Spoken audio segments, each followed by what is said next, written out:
السلام عليكم ورحمة الله وبركاته. بسم الله الرحمن الرحيم. إن الحمد لله نحمده ونستعينه ونستغفره ونتوب إليه. نعوذ بالله من شرور أنفسنا ومن سيئات أعمالنا. من يهده الله فلا مضل له ومن يضلل فلا هادي له.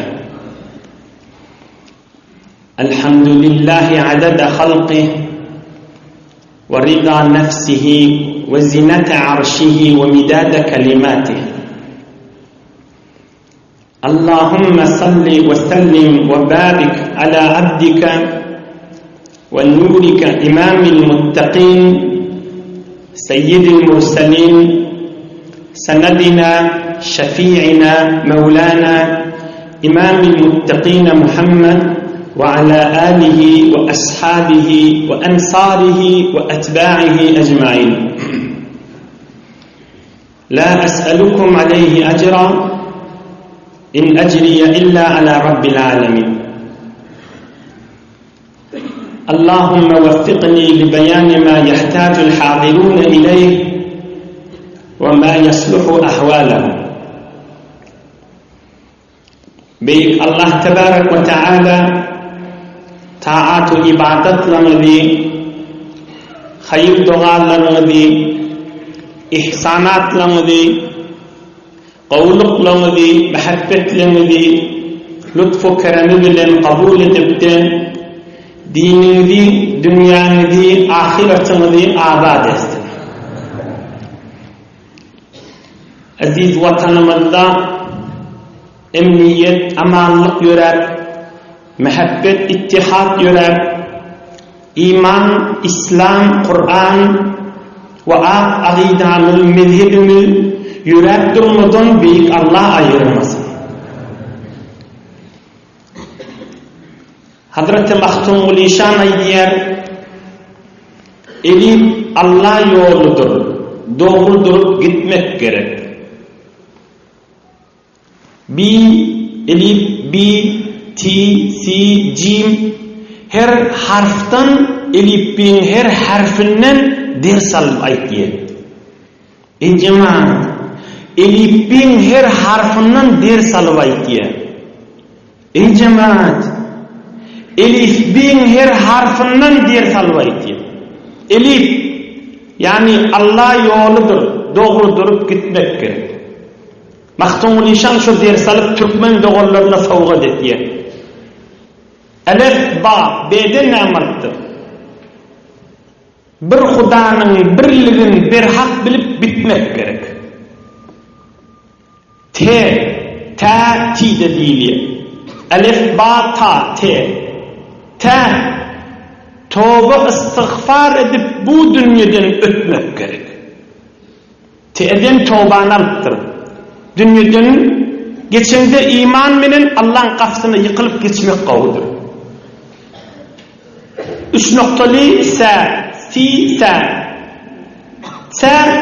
subut eylep kadam hak emrini tutmak gerek. Ayağın qaim makan dinin üstüne koyup sen subut eylep kadam ayağın qaim basıp hak emrini tutmak gerek, Allah'ın buyruğunu tutmak gerek diye aydiyor. Ahir harflere baş. Allah'ın dostları şu dünyanın sefhelerinin ayunun elifbiden ders alıvatıylar. Ohun akıllı adam, verimli adamlar şundan ders alayan olsa, ey cemaat, biz şu doğru aydırlayan nasihat var. Şeriat, din, Resulullah, Allah aydırtır, falan zat aktır, falan zat karadır deyip, onunla hükmen ders almalı olursun. Yeni bir aytar aydayım, bu adamda elifbiden ders alıvatıyım. O bir akıl zamanında, ilim zamanında, tahsilat zamanında, savat zamanında ak nasihatty dogry aýdylyp duqa, öz dilinde terjüme bolup açyk aýdylyp duqa, akıllı adam mahul joňkuna salyp, men şalar şu aýdylýan zat men zindigimde barmy? Ýok, men hükmen men icra edeýin. Şunu ýürdeýin ýaşaýyşymda diýmen. Bir beýik adam ýetipdir dinimizde, ona Ebu Süleyman Darani diýerler. Az-Zahid, el-Qudwa, Ebu Süleyman Darani, ahadul abdal. Yerin yüzündeki 40 velilerin biri öz zamanında. Keza fil ibar lil İmam Az-Zahidi. Öz zamanında 40 velilerin biriymiş. Çiltenliye Türkmen 40 velilerin biri her zamanında kıyamete çelip olup durmanın biriymiş. Olay diye men deşlap bir ahunun wagdyna bardım. Gaw dinledim. Aham wagdydan mescitten çıktım. Hem de wagdy yardımdan çıktı diye. Aham wahid bin Nazir boldy daşary çıktım hiç tatkellemde galmady. Özümi bireme edep ettim, terbiyet ettim. Inni köydek wagdy gelemde billahi şunu janymy ornaýyn diýip kulak astym. Mescitten çıkanda yardımda di, emme öýe baramda yardımdan çıktı diye.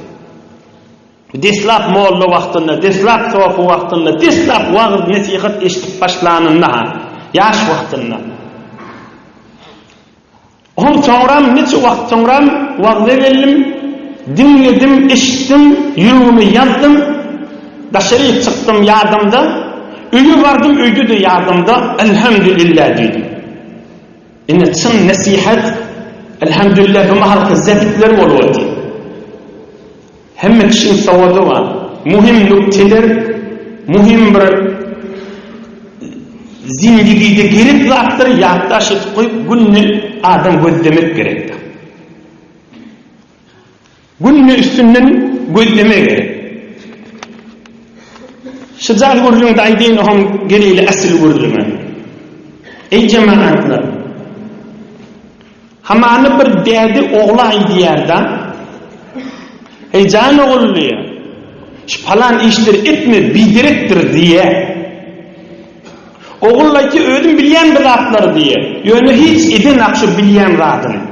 Ne ahlakını, ne edebini, ne terbiyetini, ne kirdarını, ne rehtarını yüze çıkarana. Deden önküden ne bitir için yapmayamışım. Vakt bilyen mızın et taşıdadı diyemer mi? Diyer. Erheleyin arasında da şeyle. Ken erk adamlar var. Sizin anasına terbiyet verecek kolyada din dadı. Keplep özüm bilyen diyordu. Bilyen mısın o bitir için yaklayan dadı. Bilyen mısın et taşı şeriat dinin dadını yürüğün yaklayadı. Ya ken yerlerde olur zenana din terbiyetinemiştir. Erkek din terbiyetine dada. Ağlıya, can çekiye, keplecek bolya, keplemeke denanası, ölüm bilyen zatlar diye. Ama hiç etyen işini görmemek bilyen zatları. Bilyen olsa şunu ibraz etmeli. Bilyen zatını, ahlakına, harekatına, berhorduna, dehletine, namazına, garip kasar gözlemesine, yüze çıkarmalı da bilyen zatını. Yok ölüm bilyen niye da? Ölüm bilýärlik hiç peýdasy ýokda, yüze çıkmaly şu bilýärlik. Adam terbiyetine sinip yüze çıkmaly. Ine bir ak mukaddeme boldy. Näme çürüm? Näme mukaddeme boldy? Geçen hefte wa'de etdik. Şu hefteki şu mahal bolsun. Arafat meydanına 150.000 sahabası tevreginde Peygamberimiz Aleyhissalatu vesselam 150.000 sahabasına nasihat aytacak bolýar. Resulullah Aleyhissalatu vesselam Arafat meydanına ve ertisi Mekke-i Mukarreme'de ve sonraki günlerinde şol qurbanlık günlerinde tike ulu sahabalarına, 100.000 sahabalarına aydan nasihatini, hizmetini de yetireyin. Uluğun yazmalar Mahtumul İşan'a diýär, bu sözüm heywana ýokmaz, adam saklar guş üstüne diye. Bu sözüm heywana ýokmaz, adam saklar guş üstüne. Guş üstüne der, büyürüge yazıp koymalı vurdum. Resulullah aleyhissalatu vesselam görevlen näme diýär? An Celil radiyallahu anh أن النبي صلى الله عليه وسلم قال له في حجة الوداع استنصت الناس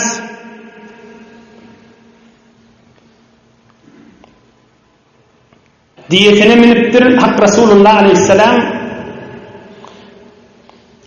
Rabi'a diyen adamdı diyanı tevimine koyuptur men näme diysem seni kıygırıp adamlara eşittirersin diptir. Cerir diyen sahaba olol gurrunu geçenler 5-6 ay mından odol taqriban sahabaların içinde en uzun boylu sahaba. Odan sahaba hem sesi qati hem uzun boylu. O sahaba aydıptır. Ey Cerir, adamların içine gir, adamlar sukut dursun. Ünsün bärik bersin, hiç kim keplemesin diptir. İstamsikin nasa. Ey Cerir, adamlara saket bol diýip aýtdypdyr. Bir ömür adamların arasında emin bolup 62 ýaşyň mübarek ahyrynda dünýäde sabit etdi. Ak ýolludygyny, Allah'ın Resulüdygyny, ömrünün ahirdygyny aňypdyr Resulullah aleyhisselam. Ma dalla ve ma zalla ve ma malla ve ma galla. Ağlamadı, ayağını değişik basmadı, yaltınmadı, hıyanet etmedi Muhammed Resulullah sallallahu aleyhi ve sellem. İnsanlara hürmet koymada, adamdan hürmetini ve hukukunu riayet etmede, tarih-i beşeriyette tek bulan bir aziz, şeref eyesi Resulullah aleyhissalatu vesselam. Näme diýdi Cerir sahabasına?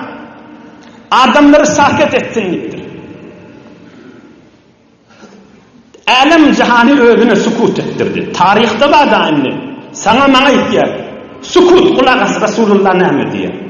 Dar derilere aý diýär. Kafir musulmanlara aý diýär. Ummatyna aý diýär. Ta kıyamata çyly ummatyna eşitdirip aý diýär. İstamsikin nasa, adamlar kulak assın dipdir. Aham Peygamberimiz aleyhissalatu vesselam tevrewni weddähdir görse hemme adam sukut keplemeli dımdırıp ünsün Peygamberimize verip hemme kiş gözleşipdi Resulullah näme aýdardy. Taqriban ul cemaatin içinde ahirin berjek wagty ömründe Resulullah aleyhisselam. Ine şunu başlatdyr. Bismillahirrahmanirrahim. Elhamdülillah. Nahmaduhu ve nesta'inuhu ve nestağfiruhu ve netubu ileyh. Ve na'udhu billahi min şururi anfusina ve min seyyiati a'malina. Men yehdihillahu fela mudilla leh ve men yudlil fela hadiye leh. Amma ba'du. Allah'a hamd edipdir. Hudaýa men günälerimi ýaryklamy geçdipdir. Hudaýa saňa sığınýan nefsimiň diýenleri ulu günäleri edamaýyn. Hudaýa sen qursagyna goýup hidayet eden adamyny hiç kim ardyryp bilmer. Hudaýa sen dininden çykyp ardygynyga giren adamy sen qaharyna düşeni hiç kim elinden tutup onu ak ýola salyp bilmez. Beni asl wagty däl bir muqaddama, bir hamd aýtmak bismillah diýdinden. Emma ey adamlar aýtsak kefime kulak asyň diýipdir. Ine şu bir. Eyyuhan nas isma'u qawli. Ey adamlar dinleňmeň näme diýenlikdir. فإني لا أدري لعلي لا ألقاكم بعد عامي هذا بهذا الموقف أبدا. Bilemagy ödädipdir. Şayet şu Mekke'nin içinde, şu ulum Amerika'nın içinde hiç wagt men indiki ýyllarda görünmäýindir. Ömrümün ahir diýdigdim. لعلي لا ألقاكم بعد عامي هذا بهذا الموقف أبدا. Şu duran yerinde Mekke indikden men gelmesem gerek, ömrümün ahiri ýaly bolýar. Ohum aýdypdyr: "Ya eyyuhan nas, hal tedruna ayyu şehrin hada?" Ey adamlar jogap beriň diýipdir. Bir haýsy aýyň içinde şu mahallipdir. Adamlar gıygırşıptırlar. Eş-şehrul haram. Ul hormatly aýyň içinde, Qurban aýyň içinde bir diýişipdirler. Adamlar heyran galypdyr. Mundan diýip Peýgamberimiz soraýar. Näme diýdi? Ey adamlar, bir haýsy aýyň içinde şu mahal. Adamlar gıygırşıpdyr. Eş-şehrul haram. Ul hormatly aýyň içinde, Qurban aýyň içinde bir diýipdirler. Üçler soraktır. İkinci soru Peygamberimizin. Hel tedrune eyyu beledin hada? Ey adamlar, biz mahal yerde dost diptir. Adamlar gıygırşıptır. El beledul haram. Ul hurmatly yerde dost diptirler. Ul hurmatly yerde dost. Mekke-i Mukerreme ve Mekke-i Mukerremeň tewrewinde. Üçüncüsi. يا أيها الناس هل تدرون أي يوم هذا؟ Ey adamlar, şun hayzun niptir. Adamlar gıygırtır. فيقولون يوم الحج الأكبر. Ul hurmatluun, ul hac edilecek günnip. Hormatly aýyň içinde, hormatly ýurtda, hormatly günün içinde oham Peygamberimiz aýdypdyr. Fa inna dima'akum wa amwalakum wa a'radakum alaykum haram ka hurmati yawmikum hada fi baladikum hada fi şehrin hada. Ey ummatum diýipdir. Şu aýyň hormatly bolşy ýaly. Şu Mekkeň hormatly bolşy ýaly.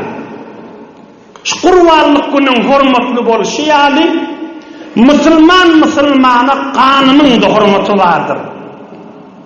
Musulman musulmana malynyň da hormaty bardyr. Musulman musulmana awrynyň da hormaty bardyr. İnnehat Odan ul muqaddime bilen Rasulullah aleyhisselam başlaýar. Ýöňçek adamlaryň ýaxşy boýnuny dakýar, hormatly aý, Qurban aý, ul millet hac etýän aý, hac etýän güni, Mekke-i Mukerremeň hormaty hawa beter hormatly. Şu öýdäki öýdäki denana, öýdäki gelin, öýdäki ene ata, hem saya, obagara, hem vatan, hem iman, musulman, her kim bir-birini hormaty var diýildir. Eýni Mekkeň hormaty ýa, Mekke-i Mukerremeň näçe hormaty var? Mekke-i Mukerreme musulmanyň da qany, mali, awry şu jür hormaty var. Yani bir adam, bir musulmanyň İlmin kiplep şoňa bir hormatçylyk etdi. Resulullah aleyhissalatu vesselam 150 bin sahabasynyň arasynda aýdypdyr, Mekke hormatlyk etdiren, bir hormat etdiren ýalylar. Müslümanlar yirdilik gibi Peygamberin aydan derman sözünden. Bir adam özünün erine, özünün dinanasına, özünün enatasına, özünün oğul gıydına, özünün yegenine dayına, özünün hemkarına, özünün müdiriyetinin getirdiğine yaşap verirlerine,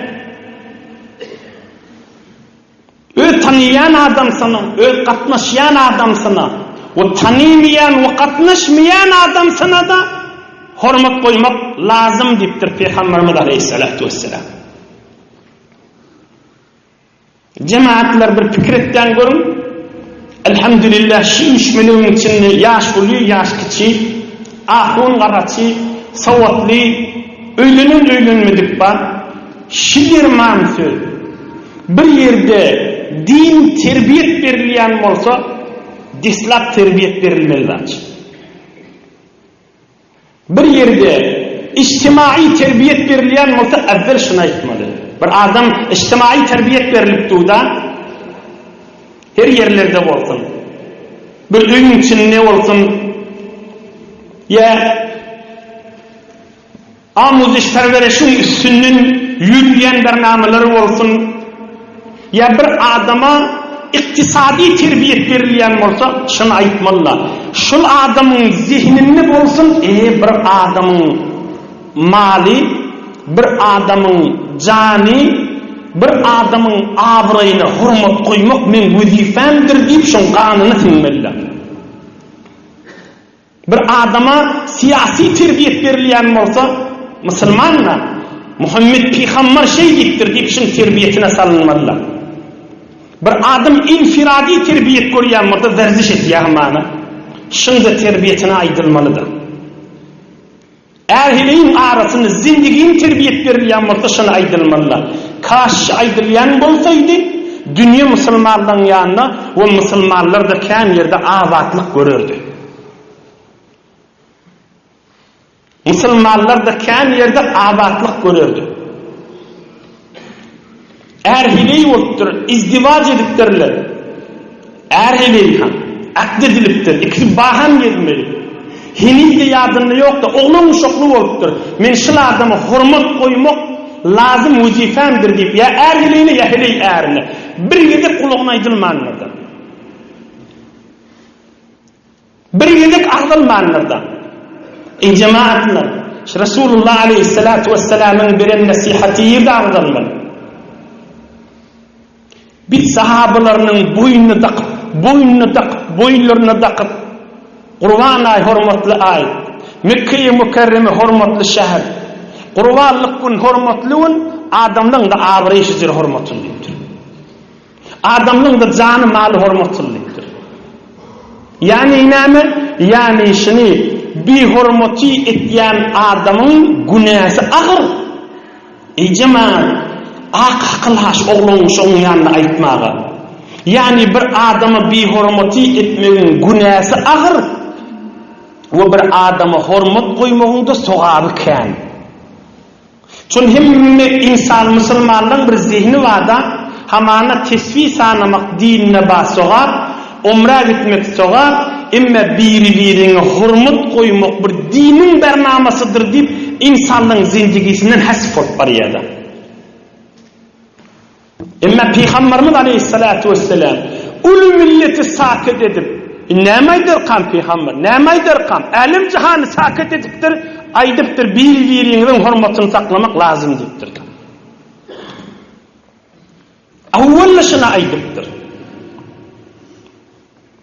Avvallaşına aydıptır. Yoksa tiki aytacak nasihatleri var. Erhileyin öz arasındaki nasihat şu Arafat meydanına aydanını inşallah inni kefti hizmetini de yetirelim. Hadirçek Peygamberimizin aydan kefini gözden.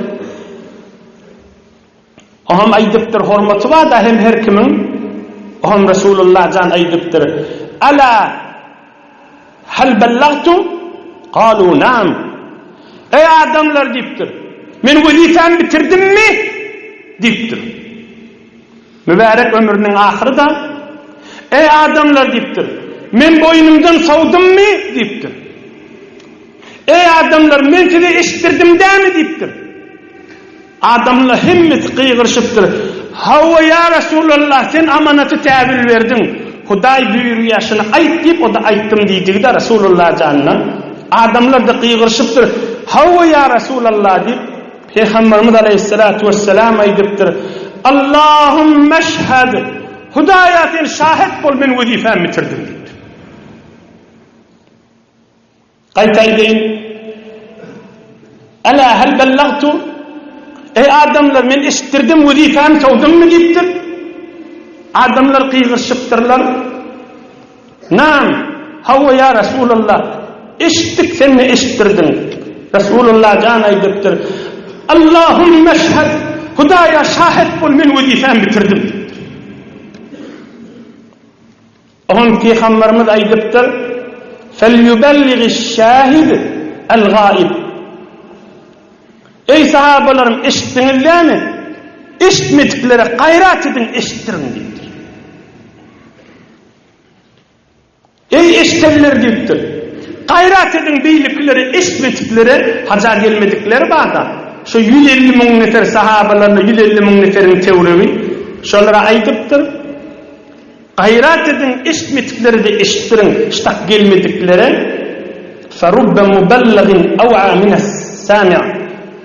Farubba muballagin aw'a min sami'. Farubba muballagin aw'a min sami'. Ka wagt bir adam bolýandyr diýipdir. Men Muhammed Peygamberden aleyhissalatu vesselam şikip eşitdim diýip başga birine aýdýa. Ol soňraky eşitten gaýtan gowy saklaýa bir aradäkiden ne diýipdir. Yani käde bir adam bir wagt aýdýa-da eşitler aýdandan gowy saklaýandyr diýipdir. Peygamberimiz aleyhisselam aýdypdyr şunu. Siz de başga kişi eşitdirin, şonşy eşitjekliň şipada ýok adamlaň bir tofory şimen kesin tutjakdyr, sizden ne gowy tutjak tapylar diýipdir. Mana var. Siz de eşitdirin başgalara, şu başga eşitýärliň bir tofory şu märekeden ne gowy kulak asyp, gowy billep, gowy gaplajak diýipdir. Ine musulman adamın bolmaly ýagdaýy. Bir-birini hormat goýmak. Qadim türkmeniň meselin adam hanawadan için aýdýar. Bismillah. 2 dogan, 3 dogan agy ini urşatyr, uja şatyr diýe. Oňşmasaňda dogan bilerek oturanyň gowudyr diýip bir türkmeniň bir meseli bar da. Almagallaşıp boluverse, narahatçılık boluverse de yeni bilerek oturanın gowudur diýip bir kadimden türkmeniň aýdýan kefe var. Emma şikket, men öz nazarıma 10 ýyl, 15 ýyl, 20 ýyl bäri tätil bolup barýardy. Her kim öz agy ini doganyň ýanyna ýaşamasa, rahatrak ýaşaýardy. Şun doganyň arasynda, gaýnany-gaýnataň arasynda, geliniň arasynda ýaşasa, narahatçylyk känni. Musulmanyň haly şu jüre bolupdyrda. Ýoksa bilerek bolsa gowda, ýok indi bir form bolupdyr, azbes bi hormatykan, azbes qiyluqalkan, azbes kep gatnatmakkan, bir kefin üstüne ýür kepden mün kep koýup aýlanýar, görmäýini, koýmäýini rahat ýaşaýyn diýip her kim başga ýerde, hatda bir togor başga şäherde ýaşasa rahat ýaşaýar. Ulugum dinni narahatçylykdan diýip. Musulmanyň bolmaly ýagdaýy bijire däl ýöne şidire bolupdyrdy. Bir erhili jany bilen raýat etsede, bir tofor ýerde gaýnyny gaýnty raýat edenler. İltirayet edenler. Er raýat etse hili raýat edenler. Bir dogan raýat etse o raýat edenler. Ýagdaýa bir pakyrda. Başga ýerde ýaşaýyn diýdi. Bir misal aýdyn, kimlerden Allah'ın dostlarından. Ona evliyaullah diýilýär, veliyullah, Allah'ın dostlary. Yerde ýaşapdyrlar, Hudaýyň dost bolup ýaşapdyrlar. Laqad kana şahsun min al-akabir yaqa'u fil fuqara fahadaratu al-wafat faqalu lahu la ilaha illa Allah faqala la astati'. Fa'alimtu min ayna ata. Bir Hudaýyň dostlarynyň biri aýdýar, bir iman kamil adam Bir adam madi mıdan avu dillidi bir 5-6 nefer 5-6 nefere mıdan ızal kefaydardı diye. Bir adam 5-6 nefere mıdan ızal kefaydardı. Men de şol adamı tanıyan diye. O hem şu ızal kefaytyan adam ömrünün ahiri yerli ve adamları taşını alıp La ilahe illallah La ilahe illallah La ilahe illallah aydıp tuğ kalır menne aytacak bolyan diptir, başaramak diptir. Yank ıza veriyen adam. Ohum bu Hudayin doğsun hem diye bir imanı kamil adam. Bildim diye şimdi dilinen deyip tutulurluğunu. Yortayıp şu ıza işleyen, ıza görüyen adamın üstüne vardım diye. Iza veriyen adam, İzzet beriyen adam ölecek boluptu. İman kelimesi ardına gelene. Bir imanı kamil o adam da yortup şu ıza işleyen bir ömür şun kifinin eteğine yaşarlığın üstüne vardım diye. Şun öyle yanık bulup ayaklarına yıkılıp can şun günahını geçsin, şun bakışlan imanın kelime ardına gelmeyen nu deyip ayaklarına yıkıldım diye. Yalvardım. Can bakışlan şun dedim, olar bolyayı bakışladık sen yalvardığın deydiler. Oğlum öğürlüp geldim yanına, La ilahe illallah deyip aydıp durdu diye. La ilahe illallah deyip aydıp durdu diye. La ilahe illallah deyip aydıp durdu diye. Ve es'alullah Teala kabule tevbeti. Bu kavadım ne diye? Kan dua ettim, Hudayaşın tövbesi ölmeye kabul olsun deyip diye. Yine imanı kamil adam ne diyen işi der. Ne enezi ne derdeti ha şu yatan adam. Bir ızavuy bir pest adamın biri ha. Ama şu ömrünü, şu imanını, şu imanlı dünyadan geçtin deyip, şunu hürmet koyup, arada yortup da sen şunu bağışla deyip. Nelse nefere barıp yortup, sen şunu bağışlasana. Ayaklarına yıkılıp, ağlar, bolya deyip, bektirip, bolya bağışladım deydirip, Mun yana gelipdir, bir de iman kelimesini aytıptı. Indi dua etmeye oturdum, Hudayaşın tövbesini kabul ettim. Ağzına iman kelimesi geldi. Şenidem ki merdan-ı rah-ı Huday, dili düşmanın ra nekardan tang, ahtura ki müyesser şevet in makam, ki ba dostanet halafestu jang. Hazreti Sa'di aleyhirrahmani diye Huday ona cennet-i firdevs verdi. Şenidem ki merdan-ı rah-ı Huday, dili düşmanın ra nekardan tang. İştim diye Hudayi çıl imanlardan düşmanlarının da gövünden yerler deydir. Ay sen Hasan evliya olursun, sene içeri mi nokşana deydir.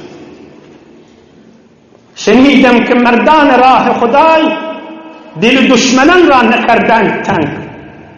Tora key müyesser şebet in makam, ki ba dostana halafestu jang. Qovuşmal kaçan maşinne qatnaşıp biren men on şaaq diptir. Nädirek evliyalık makamını görjek diptir.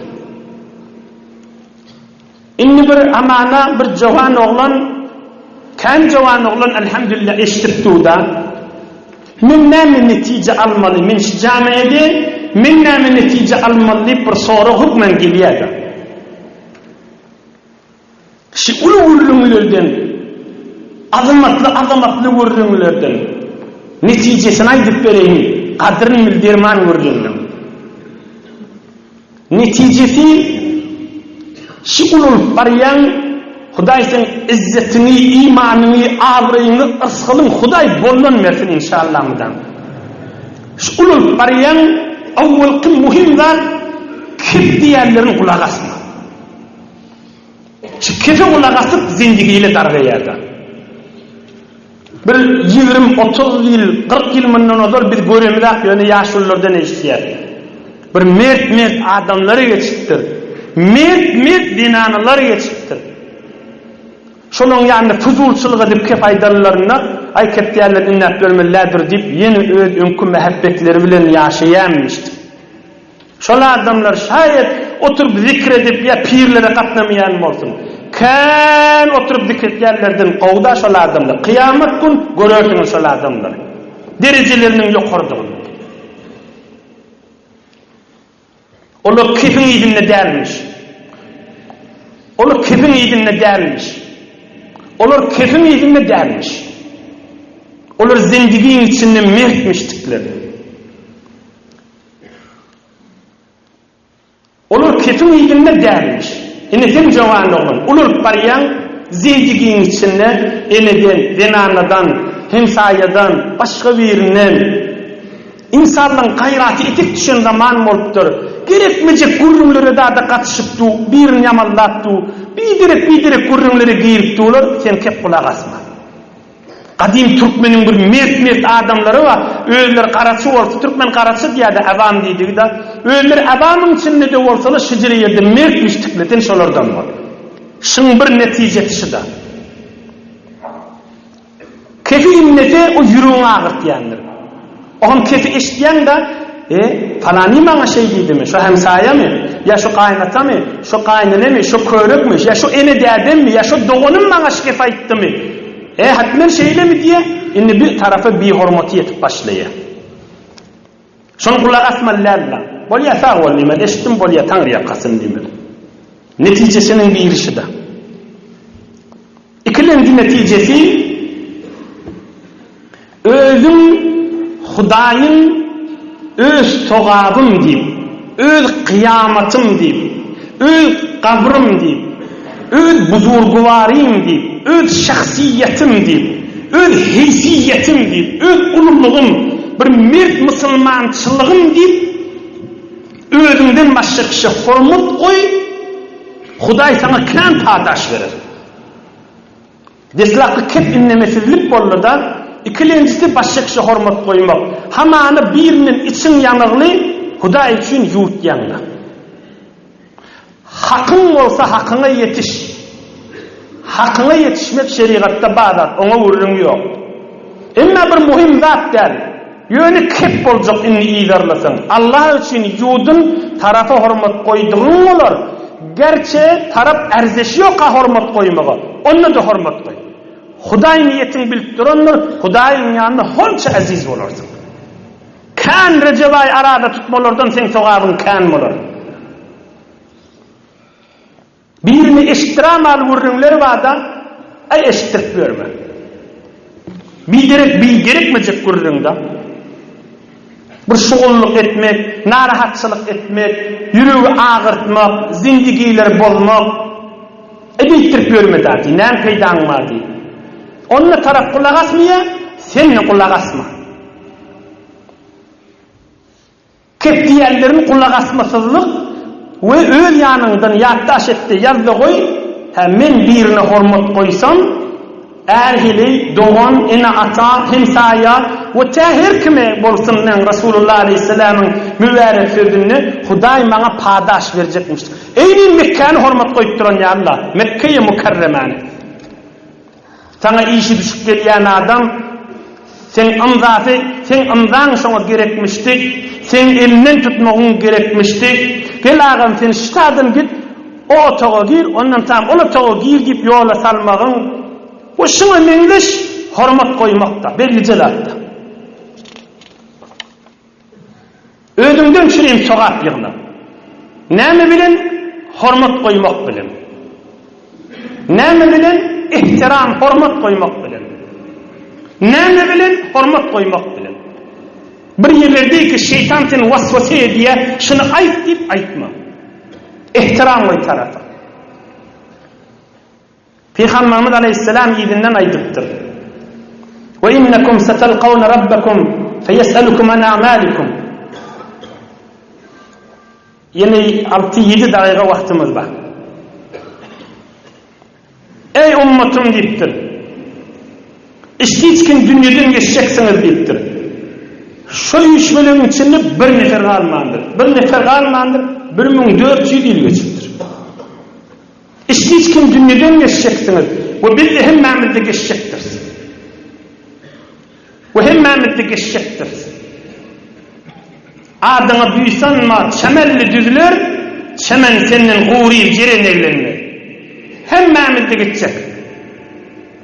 Hemmamideki eşek ve Allah Teala bizim amalımızdan soracaktır.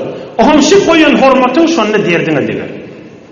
Şu kahar yudanın, şu kepkildirilmedik, şu sofu pirin arasında kepkildirmek, ustad şagirdin arasında kepkildirmek, miscid cemaatin arasında kepkildirmek, kudolun arasında kepkildirmek, iki dostun arasında, iki hamkarın arasında, bir mudir ve mudiriyetinin itirindeki adamların arasında, hanavadaların arasında, şu kepkildirmeyin, koy musulmançılık doğulmup yaşasın deyse, olukon derece padaş Huday kıyamette verecekler. Amallar sorulduğuqa bir adam men kendi cevay arada bilinip öve gelse, bir adam da mene hurmat koyup kepkildirtmedim deyse, ine bir mahul öve düşecekler. Mahul öve düşecekler. Ohum Peygamberimiz aydıptır. وَقَدْ بَلَّغْتُ Ey sahabeler mene eşittirdim boynumdan savdum deyiptir.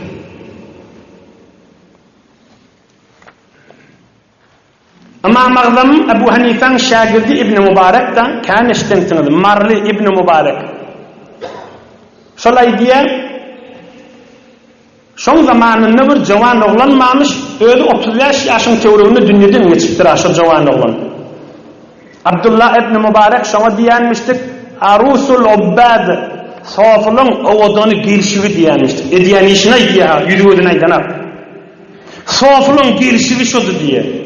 O ne diyenmiştik? Kafir de görse, öyüne götürüp, nahar verip, sayısı verip, soğuk verip koyver diyenmiştik. Sen ne ettirip ben gittir bana adamlar. Kafir öyüne götürüp, sayısı verip ben gittirler. Vakt belki Müslümançılık kovlatmıştık deyip, Müslüman mı olur deyip umid ediyen. Yani bir adamlara hurmat koyuşu yerden aylanıptı, yerden Hudayın radiyçılığını ödeyipti. Kafir öyünün denetinden geçende gel hav deyip çaysı verip eline de soğuk verip koyver gelmişler. Yani öyün içinden başla birini Müslümanların hurmatını ödeşmektir. Cemaatin içinden, mahalleden, ahundan, işleyenden, işitmeyenden, o pirmiştik, o sofzmiştik, o gruhtanmıştık, o fırgadenmiştik. Eğer elini öldüren bir alet düşse, hükmen öldürecektir. Resulullah Aleyhisselatü Vesselam neyme tavşırıktır? İlinden aydıptır. İsma'u kavli ve akiluh. Ey adamlar, men aydiyan kesim eştin, düşünün deyiptir. Ta'lemun enne kulle muslim ahul lil muslim. Müslümanın doğanudur deyiptir. Ve ennel muslimine ihve. Hemme Müslümanlar doğandır deyiptir. Hala sen pirine kol veren olsun, hala kol vermetik olsun. Sen Müslüman doğanın şu. Hala sen firqana girsin, hala girmesin. Sen Müslüman doğanın şu. Hala sen menen uğduş gitsin, hala gitmesin. La ilahe illallah, Muhammed Resulullah diyen varsa, Muhammed Peygamber'e diye sen doğanın şu. Beraber dini şu. Kabe'ni kıble bilen varsa, beraber dini şu. Ustadımız Cebbar Ahun Tahdir aydiye, Allah hepsetsin, yanından bardan ödünden ne işten. Biz ödümü kan iştik, dersin başında iştik, saçağın başında, çaysuğun başında iştik. Ustadım Cebbar Ahun Tahdir'den. Ne mi vurrun iştik? Şu vurrun iştik. Ol vurrun meriye ustadi Sultan Ahun Tahdir'den. Ustadım Cebbar Ahun Tahdir vurrun meriye ustadi Sultan Ahun Tahdir'den. Harazm Hiva Bukhara'nı okuyup görüp kaydan adamdan tarif ediyor. Şu ustadımız, qarrı ustadımız Sultan Ahun Tahdir, Sultan Muhammed Ahun Tahdir, her haçan bir ma'rakada, bir uyuşmelekte, Nazar Ahun Mahiri Tahdir bilen bir yerde oturanna, Nazar Ahun Mahiri, Nazar Ahun Qarincik dili aqlan anırsında, bir pirli edip insanlar irşad edip geçen adam odur. İkisi bir yerde oturanna, Sultan Ahun Tahdir 10 yaşta onun ulu qanna olsa, şonun yanına bilece edip koyup çöke düşüp elin dizinin üstüne koyup otururdu diyor. Şu vakti ikisinin piri de başkadı diye. Saltan Nadahun takdirin piri murşidi şu vakitte piri işan. Nadarahun takdir mahirin piri şu vakit Begmrad işan. Emme birilerin görevlerini tamam edip koyup, hormat koyup, canı bilen içimiz taşımız mengeştir deyip oturuyanmıştıklar. İçimiz taşımız mengeştir deyip oturuyanmıştıklar. Hem piri de dermiştikler, her gaysının murşidi başlamıştık. Müslümanın doğanudur, pirleri başka da olsa, firgati başka da olsa. Bir umumluktan Müslüman doğanuduğunu yadından çıkarmalılardır. Resulullah aleyhissalatu vesselam 150.000 sahabasının arasında kıyamata siri iştirin gürrününle. İnşallah inniki hefte erhileyin arasındaki vazife haktan aydanını Allah köplüdüğünden hizmetini de yetirir. Allah Teala iman, abruy, izzet, mehabbetten ayırmasın. Bir alhamd kul huvallah okuyayım, ötürlen ruhuna bahşedip iyi gün vatanımda dua edeyim. Pira ilahi yani. Bir neçe hatmi Kur'an-ı Kerimler, hatmi tehlil salavatlar var. Maridimiz var deyiptirler. Tövbanda qaim durayın deyip hemmemde dua et ilahi amin. İman yürüysün, mehabbet yürüysün, müşkillerin saat bolsun, ihlas yürüysün, amin canımda. Emniyet yürüysün, ittihat yürüysün. İlahi amin. Amin ya mucibet da'avat. İlahi amin. Amin ya erhamer rahimin. Amin ya mucibet da'avat. Birahmetke ya erhamer rahimin. Berekallahümme ve yoldaşlarının da elinden tutavay.